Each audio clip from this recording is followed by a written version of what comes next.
Bismillahirrahmanirrahim. Assalamualaikum warahmatullahi wabarakatuh.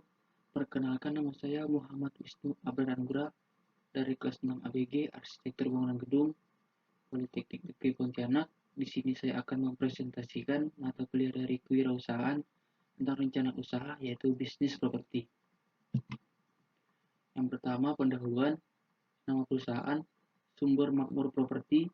Pemilik perusahaan Muhammad Wisnu Abranugra. Jenis usaha bisnis properti.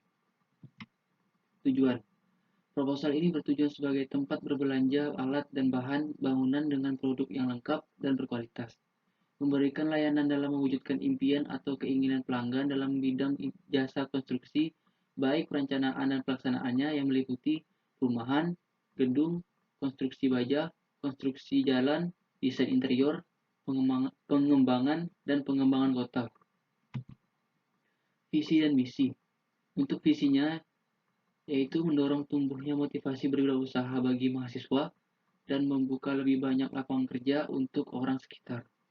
Misinya, menjalankan kerjasama dengan beberapa pihak yang menjalankan bisnis properti maupun kontraktor yang menjalankan proyek bangunan, sehingga kebutuhan bahan bangunan yang mereka butuhkan dapat terpenuhi. 2. Latar belakang. Untuk mendukung salah satu program mewujudkan visi dan misi yang berarti bahwa terpenuhinya kebutuhan properti untuk pembangunan bangunan baik untuk masyarakat perkotaan maupun pedesaan, maka dipandang perlu sebagai dasar menyampaikan proposal perencanaan bisnis properti. Proposal ini saya ajukan untuk melatih dan mendorong tumbuhnya motivasi berwirausaha bagi mahasiswa. Salah satu bisnis yang saat ini berkembang pesat yaitu bisnis properti. Kebutuhan masyarakat akan tempat tinggal menjadikan peluang usaha ini dicari masyarakat. Saat ini peluang usaha properti tidak hanya fokus membangun rumah dan menjualnya saja. Maka banyak peluang dalam bisnis properti yang dapat dicoba. Salah satu bisnis yang mendukung kebutuhan properti seperti bisnis bahan bangunan juga memiliki prospek pasar yang cukup besar.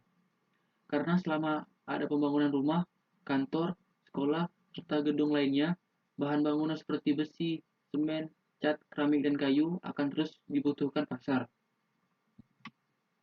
Ide bisnis. Dari kawasan yang telah berkembang seperti ibu kota Jakarta, Bandung, dan Bogor, dengan toko bisnis properti yang telah terkenal dan juga telah menerima Property Award 2018 di Indonesia, menjadikan motivasi untuk membuat terobosan yang sama di daerah Pontianak khususnya. 3. Sasaran dan strategi. Sasaran atau target penjualan dari bisnis properti ditujukan kepada instansi, pemerintah maupun pihak swasta. Adapun strategi yang diambil untuk penjualan produk tersebut yaitu melalui pameran kewirausahaan, workshop baik di kantor pemerintah maupun di swasta. Membuat pamflet-pamflet yang berisi produk untuk ditempel, iklan-iklan di internet, dan media sosial. Dengan demikian diharapkan produk yang ditawarkan dapat diterima pasar. 4. Produk barang dan jasa. 1. Ide bisnis. Dengan melihat pangsa pasar dan kebutuhan akan properti bangunan khususnya di daerah kota Pontianak, maka produk yang akan dijual yaitu pasir, batu, bata, berbagai macam cat, genteng, semen, pintu, berbagai jenis kayu dan ukurannya, pipa, keramik, alat listrik, alat pertukangan, dan APD. 2. Daya saing. Dengan mulai berkembangnya kota Pontianak ditambah dengan visi dan misi, dengan padatnya banyaknya bangunan konstruksi bangunan di Pontianak, maka produk yang kami tawarkan memiliki daya saing yang sangat baik. 5. Pemasaran dan penjualan. 1. Biaya produk penjualan.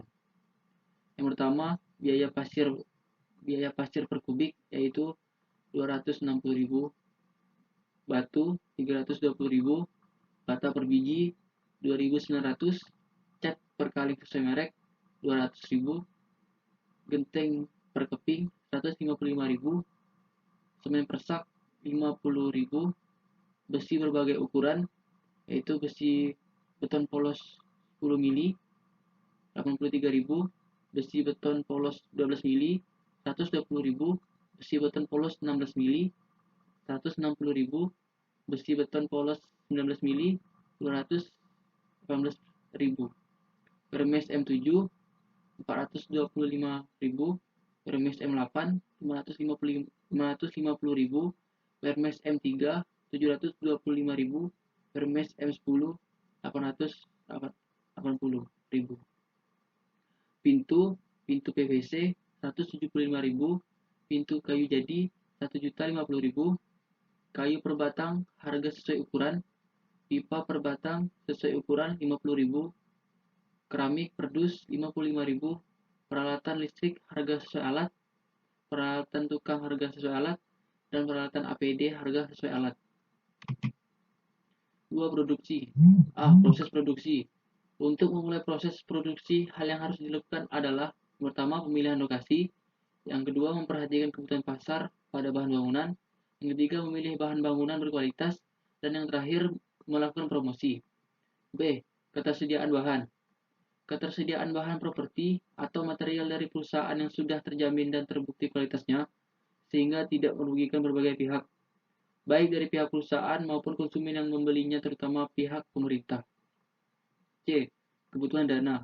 Kebutuhan dana untuk usaha bisnis properti tergolong sangat besar.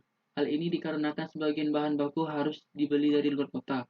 Biaya sewa bangunan, tempat usaha, peralatan dan perlengkapan, dan semua modal berasal dari pemilik usaha dan lembaga mikro.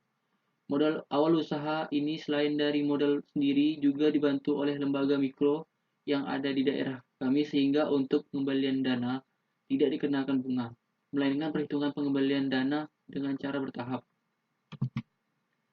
6. Kesimpulan. Yang pertama, pencapaian sasaran. Bangunan merupakan salah satu kebutuhan yang penting untuk mewujudkan kebutuhan penting lainnya, yaitu kebutuhan akan tempat tinggal maupun tempat usaha. Karena jika akan mendirikan sebuah bangunan, pastinya akan membutuhkan beberapa bahan yang hanya tersedia di toko bangunan terdekat. Bisnis bahan bangunan atau properti ini pasarnya sangat luas, bahkan tidak terbatas. Hal ini disebabkan karena kebutuhan akan bahan bangunan dibutuhkan oleh semua kalangan masyarakat, tidak hanya untuk kalangan pengusaha saja.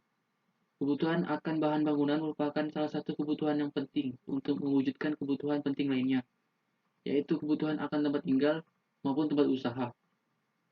Selain masyarakat umum, target pasar yang lebih luas seperti kontraktor proyek bangunan serta beberapa pelaku bisnis properti dapat dijadikan sebagai jaringan untuk memperoleh konsumen yang memerlukan bahan bangunan.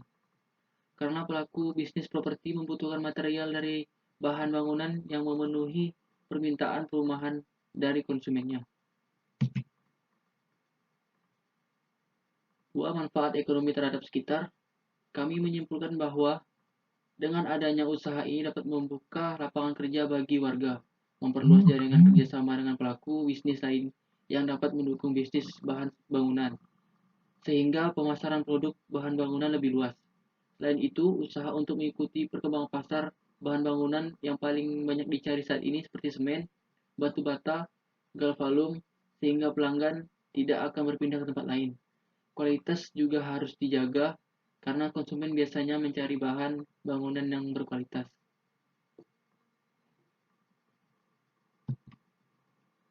Sekian dari presentasi saya. Kurang lebihnya saya mohon maaf. Saya tutup. Wabillahi taufiq wal hidayah. Wassalamualaikum warahmatullahi wabarakatuh.